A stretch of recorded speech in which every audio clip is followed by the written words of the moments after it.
ನಾನು ಹೇಳ್ತಾ ಇದ್ದೆ ನಿಮ್ಗೆ ನಿರ್ದೇಶಕನ ಗುಣಗಳು ಅವರು ಓದುವಾಗ್ಲಿಂದಲೂ ಇತ್ತು ಅಂತ ಹೇಳಿ. ಆದ ಕಾರಣ ಅವರು ರೈಟರು, ತುಂಬಾ ಚೆನ್ನಾಗಿ ಬರೀತಾರೆ.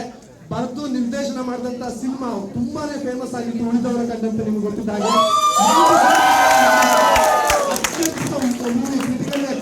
Super successful movie. ಅದಾದ ನಂತರ ಈಗ ಕಿರಿ ಪಾರ್ಟಿ ಅಂತ ಒಂದು ಸಿನಿಮಾ ಮಾಡಿ ಕರ್ನಾಟಕ ನಮ್ಮ ದೇಶದಿಂದ ಆಚೆ ಅಂದ್ರೆ ವರ್ಲ್ಡ್ ವೈಡ್ ಫೇಮಸ್ ಆಗಿದ್ದಾರೆ ಇವತ್ತು. ನಮ್ಮ ಕನ್ನಡ ವರ್ಲ್ಡ್ ವೈಡ್ ಫೇಮಸ್ ಆಗಿದೆ. ನಮ್ಮ ಕನ್ನಡ ಭಾಷೆಯಲ್ಲಿ ನಮ್ಮ ಸ್ಕಿಲ್ಸನ್ನು ಯೂಸ್ ಮಾಡಿಕೊಂಡು ಈ ಮಟ್ಟಕ್ಕೆ ಬೆಳೆಯೋದು ನಮಗೆಲ್ಲ ಬಹಳ ಖುಷಿ. ಸ್ಯಾಂಡಲ್ವುಡ್ ಬೆಳೆಯೋರು ಬರಲ್ಲ, ಯಾವಾಗಲೂ ಇಂಥ ಒಂದು ಆರ್ಟಿಸ್ಟ್, ಡೈರೆಕ್ಟರ್, ಆಕ್ಟರ್ಗೆ ಚಿರವಣಿ ಒಳ್ಳೆ ಸಿನಿಮಾಗಳು ಮಾಡಿ ಸರ್. ನಮಗೆ ನಿಮ್ದು ಸಿನಿಮಾಗಳನ್ನ ನೋಡ್ಬೇಕು ಅಂತ ಆಸೆ ಇದೆ. ಇನ್ನೊಂದು ಕೃಷ್ಣ ಇದ್ದಾರೆ, ವೆಲ್ಕಮ್ ಸರ್. ಕೃಷ್ಣ ಬಗ್ಗೆ ಮಾತಾಡ್ತೀನಿ. ಕೃಷ್ಣ ಮಲ್ಲಿಕಾರ್ಜುನ ಅವರು ನಾವು ಫೇಸ್ಬುಕ್ ಫ್ರೆಂಡ್ಸ್ ಸುಮಾರು ವರ್ಷದಿಂದ, ಈಗ ಮುಖಾಮುಖ ನಾವು ಭೇಟಿ ಮಾಡ್ತಾ ಇದ್ದೀವಿ.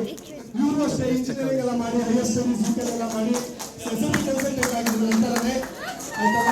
ಅಲ್ಲಿಂದ ಬಿಟ್ಟು ಆಮೇಲೆ ಬಿಸ್ನೆಸ್ ಮಾಡಬೇಕು ಅಂತ ಹೇಳಿ ಇಂಡಿಯಾಗೆಲ್ಲ ಬಂದು ಗೋಧಿ ಬಣ್ಣ ಸಾಧಾರಣ ಮೇಕಂತ ಅಸಾಮಾನ್ಯ ಅದ್ಭುತವಾದ ಸಿನಿಮಾವನ್ನು ಮಾಡಿ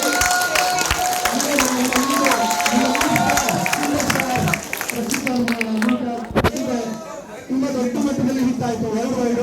ಅದಾದ ನಂತರ ಎರಡನೇ ಸಿನಿಮಾ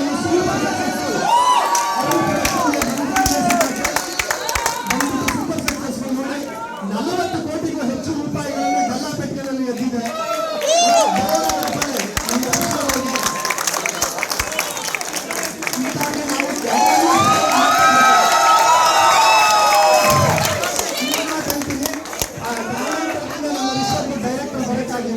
ಈ ಸಿನಿಮಾ ಕಿರಿ ಪಾರ್ಟಿ ಬಗ್ಗೆ ಮಾತಾಡೋದಾದ್ರೆ ಅದನ್ನ ಭರ್ತವರು